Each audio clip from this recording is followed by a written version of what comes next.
Well, what they're doing right now is they're basically introducing evidence, the U.S. Attorney is, and what that involves is they have 165 recorded conversations, audio conversations on video and phone calls that they have to introduce, and that's hundreds and hundreds of hours. Now, they're not putting it all into evidence because that would take too long for anyone to listen to all that during this trial, so they're putting in segments of it.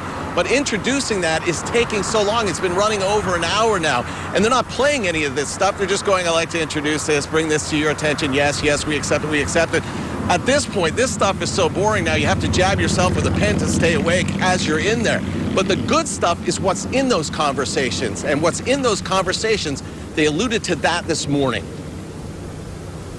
Kevin White walked hand in hand with his wife, Jeannie, into court. And again, for a second day, he would say nothing.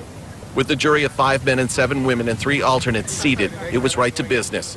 U.S. Attorney Robert O'Neill would outline the federal case, a case involving recorded meetings with a police informant as well as an undercover FBI agent, most with Kevin's father, Gerald White, but also with Kevin, where at some money was exchanged. One in particular O'Neill would mention, June 4th, 2010, in a car with an undercover FBI agent.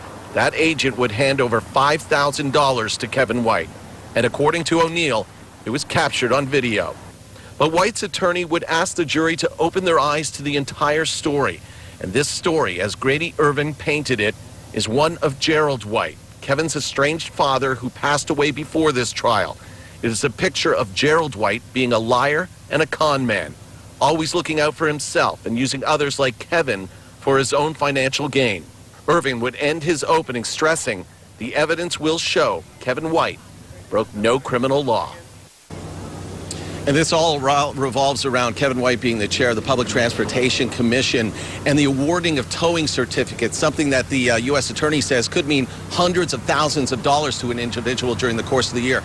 This afternoon, we should be hearing some of those recorded conversations. Back to you. Thanks, John.